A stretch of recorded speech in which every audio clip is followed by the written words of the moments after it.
ખબર છે કોઈને? નથી ખબર.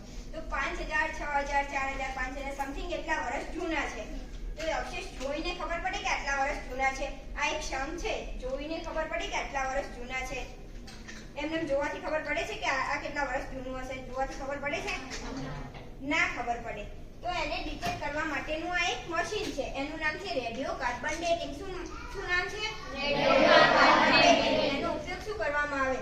તો કોઈ પણ વસ્તુ હોય એની ઉંમર જાણવા માટે આ પદ્ધતિનો ઉપયોગ કરવામાં આવે છે. આપણને ખોદકામ દરમિયાન અવશેષ મળે છે તો કેટલા વર્ષ જૂના છે જોઈને તો ખબર પડતી નથી. તો અવશેષને પહેલા ગરમ કરવામાં આવે. ગરમ કરે એટલે એમાંથી બે કાર્બન છૂટા પડે, કાર્બન 12 અને કાર્બન 14. કાર્બન 12 છે એ સ્ટેબલ છે, એનું પ્રમાણ વધારે કે ઓછું થતું નથી. પણ કાર્બન 14 છે એ અનસ્ટેબલ છે, વસ્તુમાંથી એનું પ્રમાણ ઘટતું જાય છે. તો કાર્બન 14 પરથી આપણને ખબર પડે કે વસ્તુ કેટલા વર્ષ જૂની છે. શેના પરથી ખબર પડે? કાર્બન 14. કાર્બન 14 પરથી આપણને ખબર પડે કે વસ્તુ કેટલા વર્ષ જૂની છે. જેમ કાર્બન 14 નું પ્રમાણ ઓછું એમ વસ્તુ વધારે વર્ષ જૂની. આ એક ક્ષણ છે. આપણે ગરમ કરીશું તો ત્યાં આગળ કાર્બન 14 નું પ્રમાણ બતાવશે અને વસ્તુ કેટલા વર્ષ જૂની છે એ વસ્તુની ઉંમર બતાવશે. ના, મોડેલ છે. જો 25% કાર્બન 14 છે અને 11460 વર્ષ વસ્તુ જૂની છે. પછી આ રેડિયો કાર્બન ડેટિંગ વસ્તુ તમને બધાને થતું હશે કે લાવો કંઈક મૂકીએ, આપણે ઘડિયાળ મૂકીએ, પેન મૂકીએ, કે થાય છે કે આપણે બતાવે છે કે કેટલા વર્ષ જૂની છે એમ થાય છે એવો પ્રશ્ન. તો આ મશીનમાં હાલની કોઈ વસ્તુ હોય તો આપણે ના જાણી શકીએ. મિનિમમ 5000 વર્ષ વસ્તુ જૂની હોવી જોઈએ. મેક્સિમમ 50000 વર્ષ સુધી જાણી શકીએ છીએ. 5000 થી 50000 વર્ષ સુધી જ આપણે ખાલી રેડિયો કાર્બન ડેટિંગ પદ્ધતિમાં જાણી શકીએ કે કેટલા વર્ષ જૂનું છે.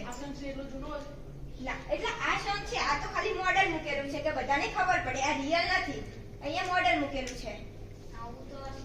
હા, આવું અસલી મશીન હોય. ક્યાં?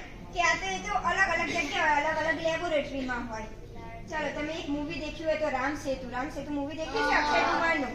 એમાં અક્ષય કુમાર સ્ટોન લઈને આવે છે અને એના પર એક કાર્બન ડેટિંગ કરવામાં આવે છે એની સ્ટોનની ઉંમર જાણવા માટે. તો ચાલો, નીચે તમે ડાયનાસોરના અવશેષ દેખ્યા? તો એ આ મશીનમાં ડિટેક્ટ થાય કે ના થાય?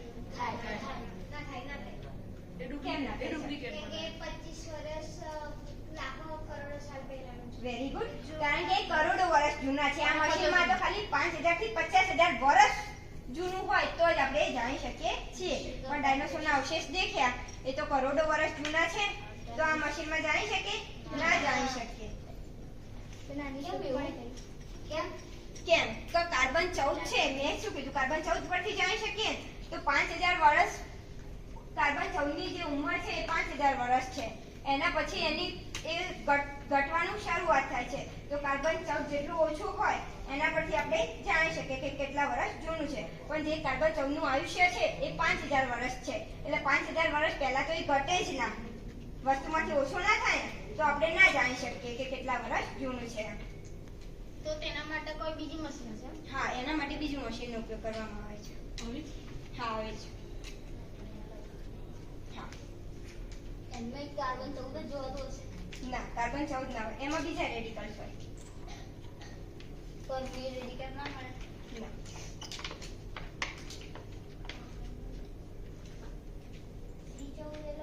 હા, સી એટલે એન નાઇટ્રોજન. નાઇટ્રોજન 14 આમાં કઈ ઉપયોગ ના થાય. આ તો ખાલી એમને લખેલું છે. આપણે મેન ફોકસ ખાલી કોઈ પણ વસ્તુ હોય તો એમાં ખાલી કાર્બન જ હોય, બીજા કોઈ પદાર્થ ના હોય. તમે રાખ લાવો ને એમાં પણ કાર્બન જ હોય. તો આપણે કાર્બન 14 પરથી જ આપણે જાણી શકીએ, બીજા પરથી આપણને ના ખબર પડે.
જેમ સૂરજનો પ્રકાશ પડે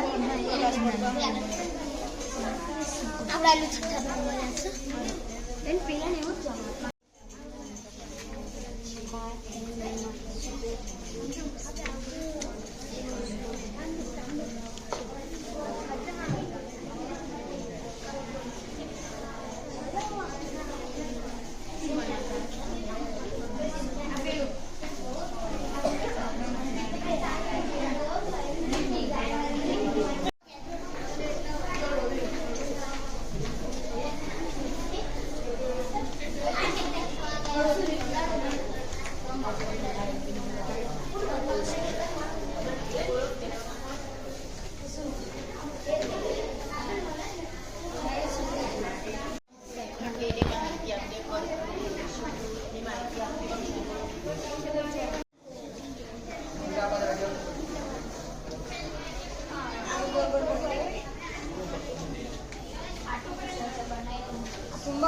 ન્યા બેન સારું છે મારે બસ વોટી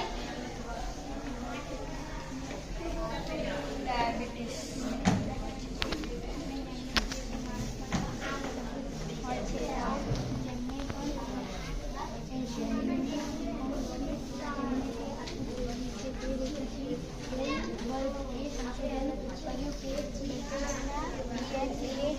જો માણસનું ઇન્સ્યુલિને બનાવતો ડીએનએ